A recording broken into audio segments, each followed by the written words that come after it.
Assalamualaikum warahmatullahi wabarakatuh. Kami dari kelompok 7 akan membawakan materi tentang kedudukan garis lurus dan bidang rata dan garis lurus memotong dua garis lurus lainnya.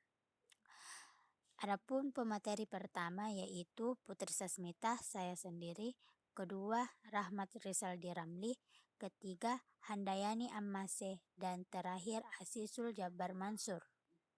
Saya Putri Sasmita selaku pemateri pertama akan membawakan materi tentang kedudukan garis lurus dan bidang rata. Kedudukan garis lurus dan bidang rata dapat dilihat dari vektor arah garis dan vektor normal bidang. Ada 3 kedudukan garis lurus dan bidang rata. Yang pertama, garis sejajar dengan bidang rata. Kedua, garis tegak lurus bidang rata. Dan terakhir yaitu garis terletak seluruhnya pada bidang rata. Penjelasan pertama yaitu tentang garis sejajar dengan bidang rata. Garis sejajar dengan bidang rata secara analitik yang harus kita perhatikan adalah bentuk garis lurus dan juga bidang rata dalam bentuk persamaan. Seperti yang telah dijelaskan sebelumnya bahwa persamaan umum dari vektor G X, Y, Z sama dengan X1, Y1, Z1 ditambah lambda kali A, B, C. Dan persamaan umum dari bidang yaitu V sama dengan AX tambah BY tambah CZ tambah D sama dengan 0. Dari persamaan garis kita dapat melihat bahwa vektor arah dari G adalah A kecil, B, C atau vektor A, dan pada bidang V kita ketahui bahwa vektor normal bidangnya yaitu A besar, B, C atau vektor N. Nah, di sini kita ketahui bahwa garis lurus G sejajar bidang rata V jika dan hanya jika vektor arah garis tegak lurus normal bidang atau vektor N di dot vektor A sama dengan 0 atau A kecil A besar tambah B, B tambah C, C sama dengan 0. Perhatikan gambar garis sejajar dengan bidang rata. Di sini kita ketahui bahwa G1 sejajar dengan bidang V yang melalui titik X1, Y1, Z1. Kedudukan kedua yaitu garis tegak lurus bidang rata. Sama halnya pada kedudukan pertama yang menggunakan persamaan vektor dan persamaan bidang. Di sini kita juga menggunakan persamaan yang sama, yang mana dari persamaan tersebut kita dapat katakan bahwa garis G tegak lurus bidang rata V jika dan hanya jika vektor arah garis lurus sama dengan vektor normal bidang rata, atau apabila kita membandingkan antara vektor arah dan vektor normal bidang, vektor A per vektor N sama dengan mu, atau A kecil per A besar sama dengan B per B sama dengan C per C sama dengan mu. Perhatikan gambar pada slide. Di sini terlihat bahwa G2 tegak lurus bidang V. Kedudukan ketiga yaitu garis terletak seluruhnya pada bidang rata. Sama halnya pada kedudukan pertama dan kedua. Pada kedudukan ketiga juga menggunakan persamaan umum dari vektor dan bidang. Nah, dari persamaan tersebut dikatakan garis terletak seluruhnya pada bidang rata bila garis G terletak seluruhnya pada bidang rata terpenuhi vektor A tegak lurus vektor N atau vektor A dot vektor N sama dengan 0 atau A kecil A besar tambah B, B tambah C, C sama dengan 0. Dan sembarang P pada garis G harus terletak pula pada bidang V. Hal ini yang membedakan kedudukan ketiga dan kedudukan pertama. Gambar dari garis terletak seluruhnya pada bidang rata bisa kita lihat di sini. Di gambar terlihat bahwa G2 terletak pada bidang V. Sekian penjelasan dari saya. Selanjutnya akan dijelaskan contoh dari kedudukan garis lurus dan bidang rata oleh saudara Aldi. Oke guys, saya akan menjelaskan contoh 24 tentang kedudukan garis lurus dan bidang rata. Nah, soalnya itu berbunyi garis lurus G, X, yaitu X kurang 3 per 2 sama dengan Y tambah 2 per min 3 sama dengan Z. Sejajar dengan V sama dengan X tambah Y tambah Z tambah 7 sama dengan 0. Nah, pertama-tama kita harus mencari vektor arah dan vektor normalnya. Nah, saya rasa teman-teman sudah tahu cara mencari vektor arah itu bagaimana, karena ada di penjelasan pada materi kelompok sebelumnya, yaitu vektor arah. Kita dapatkan vektor arahnya itu 2,-3,1 dan vektor normalnya 1,1,1. Itu sama dengan 0. Nah, karena perkalian antara vektor normal dan vektor arahnya itu sama dengan 0, nah kita cari titiknya. Apakah dia juga memenuhi persamaan V sama dengan 0? Apakah dia memenuhi persamaan V sama dengan 0? Kita lihat. Nah, karena satu titik 3,-2,0, nah kita dapat titiknya itu 3,-2,0. Nah, titiknya ini kita bisa juga mengambil titik sembarang titik. Yaitu kita misalkan kita mengambil titik 5,-5,1. Nah, itu kan jika kita masukkan ke persamaan G, kita mendapatkan hasilnya 1, masing-masing 1. Misalnya kita masukkan 5 ke persamaan X kurang 3 per 2. 5 kurang 3 kan 2 bagi 2 1. Nah, itu sama dengan seterusnya. Itu sama dengan Y sama dengan Z juga. Jadi 1 sama dengan 1 sama dengan 1.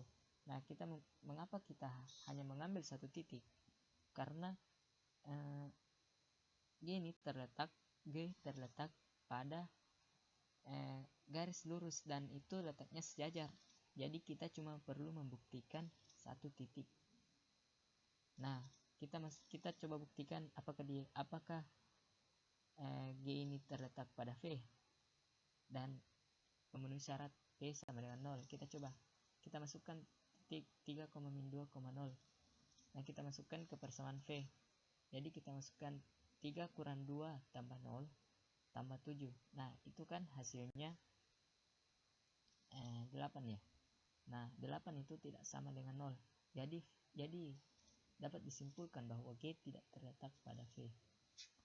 Nah, kita beralih ke selanjutnya. Sedangkan garis G1 yaitu X per 2 sama dengan Y kurang 3 sama dengan Z tambah 2 per min 3 terletak pada V1 sama dengan X tambah Y tambah Z kurang 1 sama dengan 0.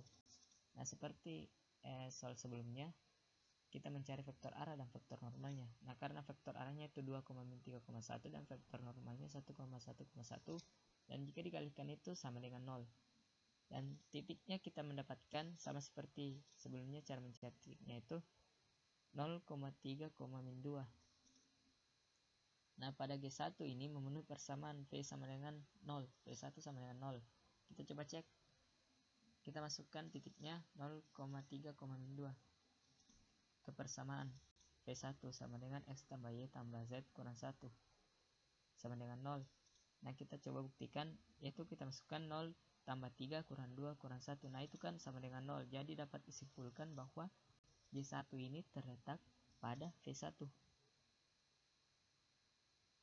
Nah, kita beralih ke selanjutnya, yaitu G2, yaitu X sama dengan Y sama dengan Z tambah 3 per 2. Tegak lurus pada bidang G2. Tegak lurus pada bidang V2 sama dengan X tambah Y tambah 2Z sama dengan 5. Nah, karena vektor arah dari G2 ini 1,1,2 sama dengan vektor normal G2 sama dengan vektor normal dari G2 yaitu 1,1,2, berarti dapat disimpulkan bahwa G2 ini tegak lurus terhadap bidang V2. Nah, mungkin sudah cukup jelas bagi teman-teman, karena kebetulan soal ini juga cukup mudah dipahami. Semoga penjelasannya cukup jelas ya. Itu saja dari saya. saya serahkan ke pemateri selanjutnya. Baik, perkenalkan nama saya Handayani Amese. Sebagai pemateri ketiga dari kelompok 7 akan membawakan materi tentang garis lurus memotong dua garis lurus lain.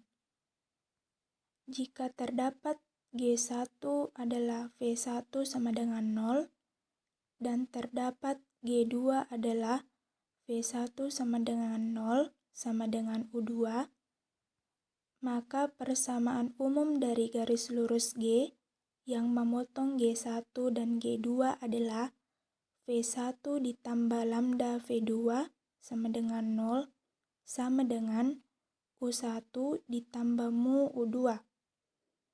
Mungkin sekian dari saya serahkan kepada pemateri selanjutnya. Bismillahirrahmanirrahim. Assalamualaikum warahmatullahi wabarakatuh.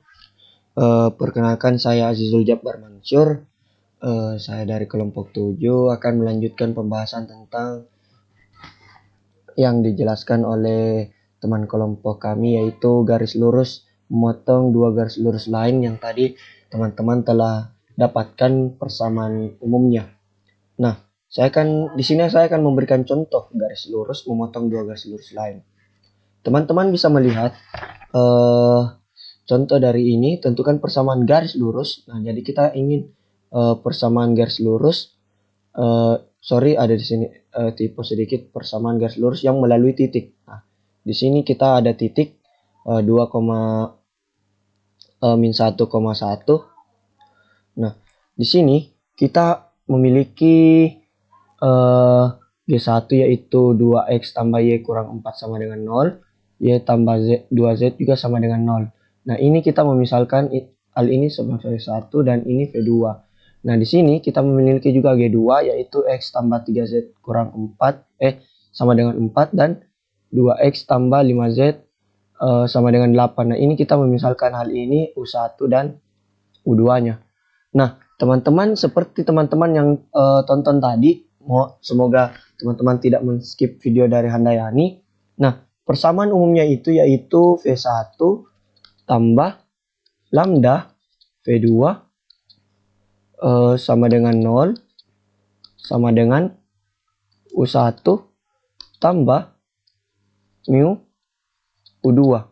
Nah, ini kita masukkan saja langsung ke persamaannya. Kita substitusikan. Jadi 2x tambah y kurang 4 tambah lambda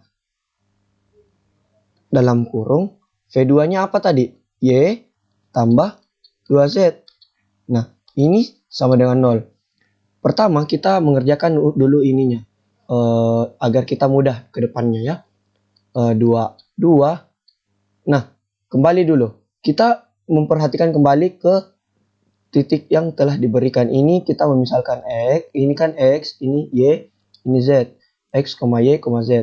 Jadi 2 dikali 1 ditambah minus 1 dikurang 4 ditambah lambda y-nya tadi minus 1 ditambah 2 dikali 1 sama dengan 0. Nah, ini sudah jelas-jelas menghasilkan 2 ditambah minus 1 kurang 2 kurang 4 tambah lambda kali 1 sama dengan 0. Sehingga kita mendapatkan hasil 2 ditambah, untuk memudahkannya, kita langsung saja 2 tambah minus 1 kurang 4 yaitu minus 1 karena ya teman-teman, sini tadi ada 2. Jadi di sini 4. Nah, jadi kita bisa mendapatkan 4 dikurang 5 tambah lambda sama dengan 0. Sehingga kita mendapatkan hasil dari lambda tersebut yaitu minus 1 ditambah lambda sama dengan 0. Sehingga lambdanya kita dapatkan 1. Nah, ini adalah nilai dari lambda itu sendiri. Selanjutnya, kita mau mengerjakan ini untuk mencari mu-nya. U1 tambah mu kali U2. Nah, perhatikan kembali ini. Perhatikan kembali U1-nya berapa, U2-nya berapa. Nah, lanjut. U1 tadi yaitu 3Z kurang 4 ditambah mu 2X tambah 5Z kurang 8. Ingat sama dengan 0. Nah, kenapa 3Z kurang 4? Itu dari mana? Oh ya maaf. Sini tadi ada X ya. X tambah 3Z kurang 4 tambah mu dalam kurung 2X tambah 5Z kurang 8. Kenapa bisa menjadi 3X tambah 3Z kurang 4? U1-nya. Ini tadi kita pindahkan. Seperti dari awal. Ya, ini juga kita pindahkan ke sini. Jadi min semua. Nah, kita selesaikan. Sesuai dengan titik yang tadi kita dapatkan pada soal 2, min 1,1. Nah, kita substitusi saja. 2 tambah 3 dikali 1 dikurang 4 tambah mu 2 dikali 2 tambah 5 dikali 1 kurang 8 sama dengan 0. 2 ditambah 3 dikurang 4 tambah mu 4 ditambah 5 kurang 8 sama dengan 0. Ini sudah jelas-jelas 1 ya. Ini mu tambah 2 tambah 3 kurang 4. Jadi 1. 5 dikurang 4 1 sama dengan 0. Lanjut. Kita hampir menemukan nilai dari mu itu sendiri. Karena tadi ini 1 tambah mu sama dengan 0. Maka mu-nya itu sama dengan minus 1. Sebelumnya saya mohon maaf jika tulisan-tulisan saya sedikit acak. Ini hanya untuk membantu agar teman-teman maksud saya ini agar teman-teman bisa mengerti. Jadi saya sangat mengharapkan teman-teman tidak men-skip video sebelumnya yang dari Handayani yang menjelaskan tentang persamaan umumnya. Nah, dengan begitu kita telah menemukan lambda sama dengan 1, mu sama dengan min 1. Nah, ini yang kita substitusikan sehingga dari X tambah Y tambah Z-nya itu menghasilkan 2 dan X tambah 2Z-nya itu menghasilkan 4. Nah, inilah yang kita minta. Jadi mungkin hanya itu yang dapat saya sampaikan. Kurang dan lebihnya mohon dimaafkan teman-teman. Semoga teman-teman dapat mengerti apa yang kami jelaskan dari kelompok 7. Terima kasih. Wassalamualaikum warahmatullahi wabarakatuh.